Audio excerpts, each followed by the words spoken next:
بسم اللہ الرحمن الرحیم نحمده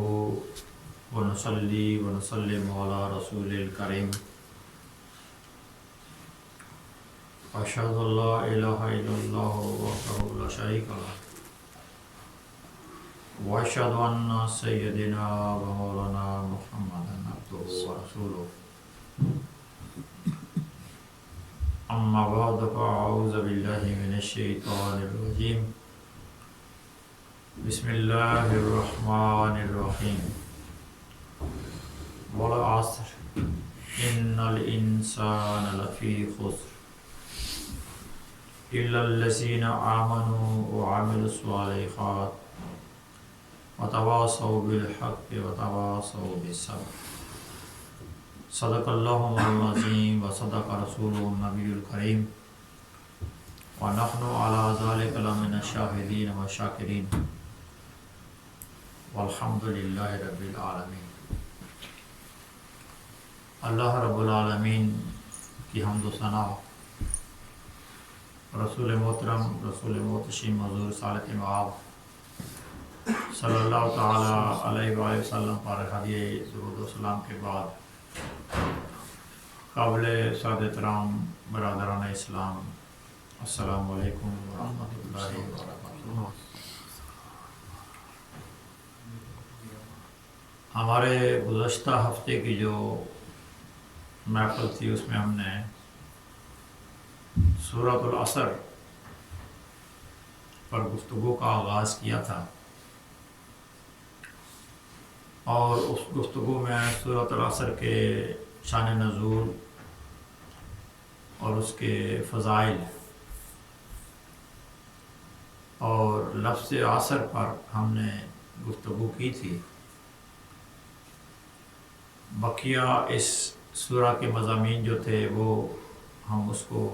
مکمل نہیں کر سکے تھے۔ آج کی اس نشست میں اختصار کے ساتھ سورۃ العصر کے باقی جو آیات ہیں ان پر انشاءاللہ العزیز گفتگو کرنے کی کوشش کریں گے۔ اللہ رب العالمین ہمارے لیے اپنے توفیقات کے دروازے کھول دے اور قرآن مجید فرقان حمید سمجھنے اور اس پر عمل کرنے کی توفیق عطا فرمائے۔ والعصر، قسم زمانے کی، ان الانسان لفی خسر، بے شک حق فراموش آدمی ضرور نقصان میں ہے۔ الا الذین آمنوا، سوائے ان لوگوں کے جو ایمان لائے، وعملوا الصالحات، اور جنہوں نے نیکیاں کی، نیک اعمال کیے، وتواصوا بالحق، اور آپس میں ایک دوسرے کو حق پر چلنے کی وصیت کرتے رہے، وتواصوا بالصبر، اور صبر کی تلقین کرتے رہے۔ لفظ عصر پر ہم نے کافی طویل گفتگو کی تھی کہ یہاں اللہ رب العالمین نے بالعصر زمانے کی قسم اٹھائی ہے، تو اس سے مراد کیا ہے؟ مفسرین کی تفاسیر کی روشنی میں کہ عصر سے مراد ایک تو مطلق وقت ہے جس کو ہم ٹائم کہتے ہیں، اور ایک اس سے مراد نماز عصر کا وقت ہے، اور اس سے مراد حضور نبی کریم صلی اللہ علیہ وسلم کا دور نور اور آپ کا زمانہ پاک جو ہے وہ اس سے مراد ہے۔ حضرت امام فخر الدین رازی رحمۃ اللہ تعالی علیہ بہت بڑے مفسر گزرے ہیں۔ وہ اپنی تفسیر میں لکھتے ہیں، سورۃ العصر کے تفسیر میں وہ کہتے ہیں کہ میں نے اس سورہ پر بڑا غور کیا، بڑا فکر اور تدبر کیا، تو کہتے ہیں کہ مجھے سمجھ نہیں آ رہی تھی کہ اللہ رب العالمین نے وقت کی قسم اٹھائی اور پھر فرمایا کہ ان الانسان لفی خسر، کہ بے شک انسان خسارے میں ہے۔ وہ کہتے ہیں میں بازار سے گزر رہا تھا تو میرے کانوں میں ایک آواز میری سماعتوں سے ٹکرائی، اور وہ آواز یہ تھی، کوئی صدا لگانے والا صدا لگا رہا تھا کہ لوگوں میری زندگی کا سرمایہ پگھل رہا ہے، کوئی ہے جو اس کو خرید لے، اور میری زندگی کا سرمایہ ضائع ہو رہا ہے، کوئی ہے جو اس کی قیمت ادا کر دے۔ تو امام فخر الدین رازی کہتے ہیں اس آواز کے اوپر میں رک گیا، اور پھر میں جس طرف سے آواز آ رہی تھی میں اس طرف گیا، تو کہتے ہیں میں نے دیکھا کہ ایک لکڑی کا تختہ ہے، اس کے اوپر ایک شخص جو ہے برف رکھ کر کے بیچ رہا ہے، برف فروش ہے، اور وہی سزا لگا رہا ہے کوئی جو میری زندگی کا سرمایہ خرید لے، میری زندگی کا سرمایہ ضائع ہو رہا ہے، پگھل رہا ہے۔ تو برف چونکہ آپ دیکھیں جب برف کو آپ رکھیں اس کا ٹکڑا بڑا، تو آہستہ آہستہ آہستہ آہستہ تھوڑا تھوڑا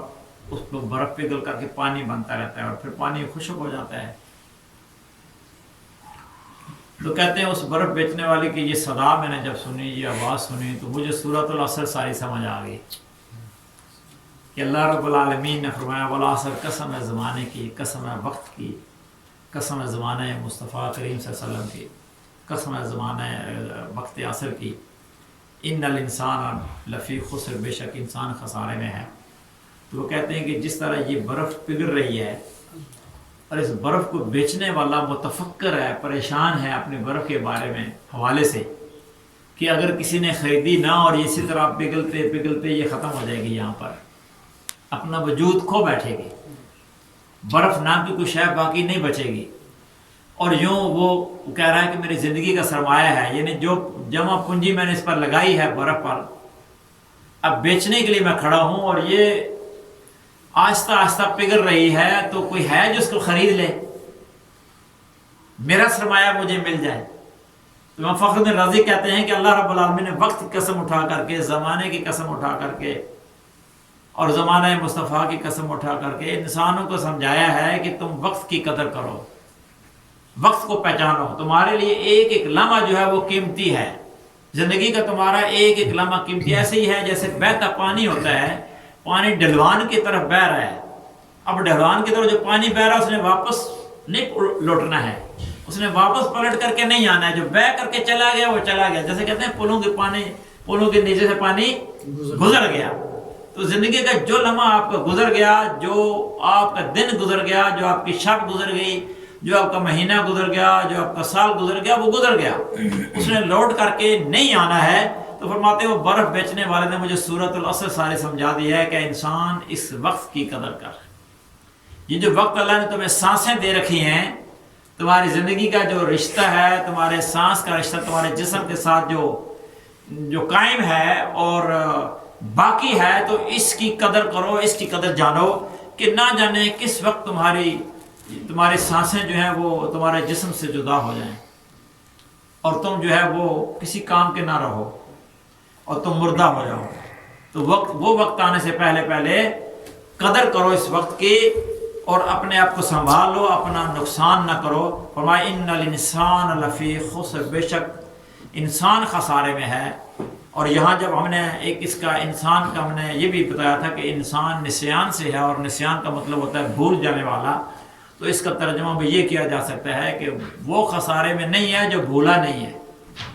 جو بھول گیا وہ خسارے میں ہے۔ انسان یعنی نسیان، بھولنے والا انسان ہوا، بھولنے والا، تو جو بھول گیا وہ خسارے میں ہے، جس نے یاد رکھا وہ کامیاب ہو گیا۔ اب ایک تو میں نے آپ کو وہ عالم ارواح کا جو اللہ رب العالمین نے عہد لیا تھا سارے ارواح سے، الستو بربکم کا، وہ بھی میں نے آپ کو بتایا تھا۔ تو یہ مفسرین نے یہ بھی لکھا ہے کہ ان الانسان لفی خسر، بے شک وہ انسان خسارے میں ہے جو بھول گیا۔ کیا بھول گیا؟ جس نے عالم ارواح میں اپنے رب سے عہد الست کیا تھا، اسے کہا تھا کہ ہاں تو ہی ہمارا رب ہے، لیکن جب دنیا میں لوگ آئے تو اپنے رب کو بھلا بیٹھے، اسے فراموش کر بیٹھے، اپنے رب کا جو جس کا اقرار اور عہد کیا تھا انہوں نے عالم ارواح میں، دنیا میں آ کر کے اس کو چھوڑ کر کے صنم جو ہے وہ اس کی پرست شروع کر دی، بتوں کی پوجا شروع کر دی، اللہ کے علاوہ خداؤں کو جو ہے وہ ماننا اور ان پر ایمان لانا، ان کی پوجا کرنا اور ان کی عبادت کرنا، یہ شروع کر دیا۔ ان الانسان لفی خسر، بے شک وہ انسان خسارے میں ہے جو بھولنے والا ہے۔ اب اگلی جو آیات ہیں یہاں اگلی ایک ہی آیت ہے جس میں اللہ نے فرمایا کہ الا الذین آمنوا وعملوا الصالحات وتواصوا بالحق وتواصوا بالصبر۔ اب ان الانسان لفی خسر، بے شک وہ انسان خسارے میں ہے، بے شک انسان خسارے میں ہے۔ اب وہ بھولنے والی بات کو ہم چھوڑ بھی دیں تو کون خسارے میں ہے؟ اللہ نے آگے 4 نکات عطا فرما دیے، چار ضابطے عطا فرما دیے کہ یہ 4 چیزیں ہیں، ان پر جو عمل کر لے گا، اختیار کر لے گا، وہ تو خسارے میں نہیں ہے، وہ تو کامیاب لوگوں میں اس کو گنا جائے گا۔ لیکن جو ان سے انحراف کرے گا، ان 4 باتوں سے، ان سے منہ موڑ لے گا اور ان سے اپنا دامن چھڑا لے گا، تو فرمایا وہ خسارے میں ہے۔ تو فرمایا کیا ہے؟ فرمایا کہ الا الذین آمنوا، ایک وہ لوگ خسارے میں نہیں ہیں جو ایمان لے آئے، اور دوسرے خسارے میں کون نہیں ہیں؟ جنہوں نے اعمال صالحہ اختیار کر لیے، نیک اعمال اختیار کر لیے۔ تیسرے خسارے میں نہیں ہیں، کون لوگ ہیں؟ فرمایا وتواصوا بالحق، جو حق کے ساتھ ڈٹے رہے، حق کی تلقین کرتے رہے، حق کی وصیت کرتے رہے۔ وتواصوا بالصبر، چوتھا نقطہ کیا فرمایا کہ وہ جو صبر کے جنہوں نے اختیار کیا اور صبر کے اوپر جمے رہے، ڈٹے رہے، ان کے پاؤں میں لرزش نہیں آئی، ڈگمگائے نہیں پاؤں ان کے، صبر کے اوپر وہ ڈٹے رہے اور جمے رہے۔ فرمایا یہ 4 باتیں ہیں، بے شک انسان خسارے میں ہے، لیکن 4 باتیں جس نے اختیار کر لی ان میں سے وہ خسارے میں نہیں ہے، وہ نفع میں ہے، وہ اس نے نفع بخش تجارت جو ہے وہ کر لی ہے، اس نے منافع حاصل کر لیا ہے۔ تو یہ ایمان کیا ہے؟ الا الذین آمنوا، ایک وہ جو ایمان لے آئے۔ ایمان سے مراد یہ ہے کہ اللہ رب العالمین کی ذات کو لا شریک ماننا، معبود حقیقی ماننا، یعنی عبادت کے لائق صرف اللہ رب العالمین ہے۔ خالق کائنات ماننا، ساری کائنات کا خالق اور مالک بھی وہی ذات ہے، اللہ رب العالمین ہے۔ اور پھر کیا ہے؟ وہ رب العالمین بھی ہے، سارے عالمین کی سارے عالمین کی اور ساری مخلوقات کی پرورش کرنے والا کون ہے؟ وہ اللہ ہے، اللہ رب العالمین۔ الحمدللہ رب العالمین، سورۃ الفاتحہ میں آپ پہلی آیت پڑھتے ہیں۔ اور پھر کیا ہے؟ نبی کریم صلی اللہ علیہ وسلم پر ایمان لانا، ان کی نبوت اور رسالت پر، اور ان کے آخری نبی ہونے پر بھی ایمان رکھنا، اور نبی کریم صلی اللہ علیہ وسلم سے پہلے جتنے انبیاء کرام گزرے علیہ السلام سب پر ایمان لانا، وہ سارے اللہ کے سچے اور برحق نبی انبیاء تھے اور مرسلین تھے اور پیغمبران کرام تھے، ان پر ایمان لانا۔ قرآن مجید کی حقانیت پر ایمان رکھنا کہ یہ حق کتاب ہے، اللہ کا کلام ہے، نبی کریم صلی اللہ علیہ وسلم کے قلب ملین پر نازل ہوا ہے، اور یہ بے عیب کتاب ہے، اس میں کوئی عیب نہیں ہے، کوئی ریب نہیں ہے، کوئی شک نہیں ہے، شک کی سرے سے گنجائش ہی نہیں ہے۔ یہ ایمان رکھنا، اور پھر یوم آخرت پر ایمان رکھنا کہ اللہ رب العالمین نے ایک دن مقرر کر رکھا ہے جہاں سب کو اللہ رب العالمین اپنے سامنے جو ہے وہ حاضر کرے گا، اور وہاں جزا و سزا کا عمل ہوگا۔ اور پھر تقدیر پر ایمان رکھنا، تقدیر کے خیر و شر ہونے پر ایمان رکھنا، ملائکہ پر ایمان رکھنا، جنت اور دوزخ پر ایمان رکھنا۔ یہ ساری چیزیں ہیں۔ قرآن کے اللہ میں بھی جو صحائف اللہ رب العالمین نے نازل فرمائے ان پر ایمان رکھنا، یہ ہے ایمانیات، یہ ہیں ایمان، اور سب سے بڑی دولت ایمان ہے۔ اعمال صالحہ نیک اعمال بعد میں آتے ہیں۔ ایک بندہ جتنی زندگی بھر نیک اعمال کرتا رہے، لیکن اگر اس کے سینے میں ایمان نہیں ہے تو اس کو سارے اعمال جو ہیں اللہ رب العالمین فرماتا ہے کہ ہم اسے دنیا میں ہی بدلہ دے دیتے ہیں، آخرت میں اس کے لیے کوئی حصہ نہیں ہے، جتنی مرضی نیک اعمال کرے کوئی۔ فرمایا ایمان کے ساتھ نیک اعمال جب کرے گا پھر آخرت میں اس کو اجر ملے گا اللہ رب العالمین کے ہاں۔ لیکن اگر ایمان کے بغیر اس نے نیک اعمال کیے ہیں، چاہے جتنے مرضی کرتا رہے، رفاع عامہ کا کام کرتا رہے، مخلوق خدا کی خدمت کرتا رہے، غرباء کی مدد کرتا رہے، کچھ بھی کرتا رہے، وہ فرمایا کہ اس کو ہم دنیا میں ہی بدلہ دے دیتے ہیں، آخرت میں بدلہ ملنے کے لیے، اجر ملنے کے لیے ایمان کا ہونا لازم ہے۔ تو فرمایا کہ پہلی بات ایمان، سب سے بڑی دولت ایمان مل جانا، جس بندے کو ایمان مل گیا، اور یہ بھی ایمان کا مل جانا بھی یہ اللہ کی عطا ہے، زور بازو نہیں ہے کہ قوت سے کوئی اپنا ایمان حاصل کر لے، یہ اللہ کی توفیق سے ہے۔ دوسری فرمایا کہ نیک اعمال جس نے اختیار کر لی وہ بھی خسارے میں نہیں ہے، گھاٹے میں نہیں ہے۔ اب نیک اعمال کی اتنی اس میں وسعت ہے، ان کو گنا نہیں جا سکتا، شمار نہیں کیا جا سکتا نیک اعمال کتنے ہیں۔ مختصر ترین اگر تعریف کسی نے کی ہے مفسرین نے،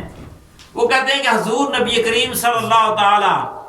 علیہ وآلہ وسلم کے اسوہ حسنہ کو سامنے رکھتے ہوئے اپنی زندگی کے شب و روز کو استوار کر لینا، ان کے مطابق ڈھال لینا، یہ نیک اعمال ہے۔ آپ نماز ادا کرتے ہیں، نیک عمل ہے۔ آپ روزہ رکھتے ہیں، نیک عمل ہے۔ آپ زکوٰۃ ادا کرتے ہیں، نیک عمل ہے۔ آپ حج ادا کرتے ہیں، نیک عمل ہے۔ آپ عمرہ ادا کرتے ہیں، نیک عمل ہے۔ آپ خیرات کرتے ہیں، نیک عمل ہے۔ آپ جو ہے وہ کسی کی مدد کرتے ہیں، غرباء کی، مساکین کی، بے چار اور بے سہارا جو لوگ ہیں ان کی، یہ نیک اعمال ہیں۔ آپ راستے سے جو ہے وہ کانٹا اٹھا دیتے ہیں، کوئی پتھر ہٹا دیتے ہیں، گزرنے والے جو راستے سے گزرنے والے مسافر ہیں ان کے لیے جو تکلیف کا باعث چیز بن رہی ہے اس کو ہٹا دیتے ہیں، یہ نیک عمل ہے۔ آپ مسجد میں آ کر کے جھاڑو لگا دیتے ہیں، ویکیوم مشین چلا دیتے ہیں، نیک عمل ہے۔ آپ پانی جو ہے کسی کو پلا دیتے ہیں، نیک عمل ہے۔ آپ کسی کو کھانا کھلا دیتے ہیں، نیک عمل ہے۔ تو نیک اعمال جو ہے ان کو شمار کرنا مشکل ہے، ان کو گنتی میں نہیں لایا جا سکتا، لیکن ہر وہ عمل جو حسن نیت کے ساتھ، نیک نیتی کے ساتھ اللہ کی رضا کو سامنے رکھتے ہوئے کیا جائے وہ آپ کا نیک عمل ہے۔ تو فرمایا کہ وہ لوگ بھی خسارے میں نہیں ہیں جنہوں نے ایمان لانے کے بعد نیک اعمال اختیار کر لیے، نیکیوں کو اپنے ہاتھ سے جانے نہیں دیتے، ان کی کوشش ہوتی ہے کہ کوئی بھی نیکی ان کے ہاتھ سے چھوٹے نہ، ہاں ہر نیکی کی جو ہے وہ سمیٹ لیں اور اپنے دامن میں اس کو سمیٹ لیں اور کل آخرت کا اپنا سرمایہ بنا لیں۔ فرمایا یہ لوگ جو ہے نیک اعمال کرنے والے یہ بھی خسارے میں نہیں ہیں بلکہ نفع بخش زندگی انہوں نے اختیار کر لی ہے۔ وتواصوا بالحق۔ اب یہ اگلا جو تیسرا ضابطہ دے دیا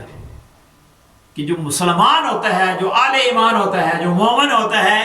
وہ حق کا علم بردار ہوتا ہے، وہ حق کے ساتھ ہوتا ہے، وہ حق کا پرچم بردار ہوتا ہے، وہ کسی بھی وقت حق کے پرچم کو سرنگوں نہیں ہونے دیتا، نیچے نہیں ہونے دیتا۔ وہ کسی بھی معاملے میں، زندگی کا کوئی بھی معاملہ ہو، کوئی بھی شعبہ ہو، وہ ہمیشہ حق کے ساتھ رہتا ہے۔ حق کے مقابلے میں باطل ہے، وہ باطل کی مخالفت کرے گا، وہ باطل کو رد کرے گا، وہ باطل کو مردود جانے گا، اور وہ صرف حق جو ہے اس کے ساتھ رہے گا، اسی کا جو ہے وہ اسی کا ہم سفر رہے گا، اور اسی حق کے پرچم کو ہی اپنے ہاتھ میں وہ تھامے رکھے گا زندگی کی آخری سانس تک، اور حق کے پرچار کے لیے وہ ہر قربانی دینے کے لیے تیار ہو جائے گا۔ میدان بدر میں آپ دیکھتے ہیں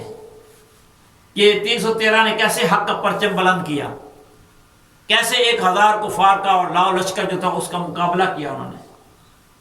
بہت سی مثالیں آپ دیکھ سکتے ہیں تاریخ میں۔ واقعہ کربلا آپ کے سامنے ہے، سید الشہداء سیدنا امام حسین علیہ السلام، آپ نے جو قربانی دی میدان کربلا میں، اور آپ کے سارا خانوادہ جو ہے حق کی خاطر اپنے بھی جان قربان کر دیا، اپنا سارا کنبہ قربان کر دیا۔ اور پھر فرمایا کہ چوتھا جو نقطہ وہ یہ ہے کہ صبر کے ساتھ ڈٹے رہے، صبر کے اوپر جمے رہے۔ فرمایا جو حق کے اوپر جو ہے وہ قائم رہے اور حق کی وصیت کرتے رہے، دوسروں کو بھی، صرف خود نہیں دوسروں کو بھی، اور پھر اس کے بعد وہ خود بھی صبر کے اوپر حق کے راستے میں صبر اختیار کیا، انہوں نے حق کے راستے میں صبر کے ساتھ ڈٹے رہے اور دوسروں کو بھی صبر کی تلقین کرتے رہے۔ اسلام جو ہے اس کا مزاج یہ ہے کہ اگر آپ کو خیر ملے تو آپ اس خیر کے اوپر قبضہ کر کے نہ بیٹھ جائیں بلکہ اس کو تقسیم کریں۔ نبی کریم صلی اللہ علیہ وسلم فرماتے ہیں کہ مومن جو ہوتا ہے وہ دوسرے مومن کے لیے نفع مند ہوتا ہے، نفع بخش ہوتا ہے دوسرے مومن کے لیے، کہ اللہ رب العالمین اسے کوئی اچھی چیز عطا فرمائے تو اس کی خواہش ہوتی ہے کہ یہ میرے دوسرے مسلمان بھائی کو بھی ملے، اس کو بھی مل جائیے۔ جیسے ایمان ہے، اب ایمان آپ کے سینے میں ایک ایسے ہے جیسے بزرگ کہتے ہیں جیسے ایسے ہے جیسے چراغ ہوتا ہے آپ کے سینے میں روشن ہوتا ہے. ایمان کی کیفیت یہ ہے کہ جیسے سینے میں آپ کے چراغ روشن ہے. آپ کسی کمرے میں ایک لائٹ آن کر دیں, سپوز یہ کمرہ ہے آپ کا بیٹھے ہوئے ہیں, یہاں آپ نے لائٹ آن کر دی, اب اس کے باہر چاروں طرف اندھیرا ہے, کوئی لائٹ آن نہیں ہے. تو جب یہ لائٹ آپ آن کریں گے تو اس کمرے سے روشنی جہاں جہاں سے اس کو سوراخ ملے گا وہ روشنی اس کمرے سے باہر نکلے گی, باہر نکلے گی. اگر آپ دروازے کھول دیں گے تو یہ روشنی زیادہ جو ہے وہ باہر کے جو اس کے ارد گرد کا جو ماحول ہے اس کو منور کر دے گی, روشن کر دے گی. تو فرماتے ہیں کہ یہ ایمان جب ملتا ہے بندے کو, ایمان کی جو روشنی انسان کے سینے میں ہوتی ہے, پھر وہ اس روشنی سے اپنے ارد گرد بیٹھنے والے لوگوں کو کے سینوں کو بھی منور کرتا ہے اور اپنے ماحول کو بھی اس روشنی سے منور کرتا ہے. اسی طرح جب کسی کو نیک اعمال کی دولت مل جاتی ہے, نیکیوں والی زندگی مل جاتی ہے, تو اس کی کوشش بندہ مومن کی یہ ہونی چاہیے, انہوں نے فرمایا کہ پھر وہ ان نیکیوں کا جو ہے وہ ابلاغ کرے, ان نیکیوں کا پرچار کرے, ان نیکیوں کو دوسرے مسلمانوں تک پہنچانے کی کوشش کرے, تاکہ جو نیکیوں کی دولت اسے ملی ہے دوسرے مسلمان جو ہے وہ ان سے محروم نہ رہیں, اس تک یہ بات جو ہے نیکیوں والی اس تک بھی پہنچ جائے, اور وہ بھی اسی قسم کی نیک زندگی گزارنے والے اور نیک اعمال اختیار کرنے والے بن جائیں. اور ایسی زندگی گزارتے پھر وہ حق کا جو ہے وہ حق کا جو قافلہ ہے اس کے ہم سفر ہو جاتے ہیں, اس کے پرچم بردار بن جاتے ہیں. پھر وہ حق کے ساتھ زندگی کی آخری سانس تک جو ہے وہ رہتے ہیں. اور پھر اس راستے میں, حق کے راستے میں ان کے لیے جو مشکلات آتی ہیں, مصائب آتے ہیں, اور ان کے لیے جو خطرناک مراحل آتے ہیں, ہر معاملے میں ہر مرحلے پر جو ہے وہ حق کا ساتھ دیتے دیتے وہ صبر اختیار کرتے ہیں, صبر کے ساتھ جمے رہتے ہیں. ان کے پاؤں ڈگمگاتے نہیں ہیں, ان کے پاؤں میں لرزہ نہیں آتا, وہ پسپائی اختیار نہیں کرتے, وہ بزدل نہیں ہوتے. پھر وہ صبر حق کے راستے میں پھر صبر اور بہادری جو ہے وہ اس کو اختیار کرتے ہوئے اللہ رب العالمین کی جو منشا اور رضا ہوتی ہے اس کے مطابق وہ زندگی گزارتے رہتے ہیں. اب اس کو ہم سمیٹنے کے لیے یوں کہہ سکتے ہیں کہ سورۃ العصر اللہ رب العالمین نے, جیسے پچھلے درس میں نے عرض کیا تھا کہ مفسرین نے بھی یہ فرمایا کہ سورۃ العصر جو ہے, اگر کوئی انسان صرف سورۃ العصر میں غور و فکر شروع کر دے اور اس میں جو درس دیا گیا ہے, جو سبق دیا گیا ہے, اس کو اختیار کر لے, اپنی زندگی پر اپلائی کر لے, تو کسی اور شے کو اسے ضرورت بھی نہیں ہے. یہ اس کے لیے کافی ہے, یہی سورۃ العصر اس کے لیے کافی ہے کہ وہ ان سورۃ العصر کے جو مضامین ہیں, جو ہدایات دی گئی ہیں, جو یہاں ضابطے دیے گئے ہیں, ان کو اختیار اگر وہ کر لے گا کامل طور پر, تو فرمایا کہ دنیا میں بھی اور آخرت میں اس کے لیے کامیابی ہے اور کامرانی ہے, اس کے لیے خسارے والی زندگی نہیں ہے. یہ دنیا کی زندگی بھی اس کے لیے نفع بخش ہے, اور میدان محشر میں بھی اسے انشاءاللہ العزیز اللہ رب العالمین کی جانب سے نفع ملے گا, اجر ملے گا, نجات ملے گی. اللہ کریم ہمیں قرآن حکیم فرقان حمید کو سمجھنے اور عمل کرنے کی توفیق عطا فرمائے. اسی بات کو بات آتے ہیں, تھوڑی دیر کے لیے ذکر کرتے ہیں, پھر انشاءاللہ العزیز دعا کر لیتے ہیں.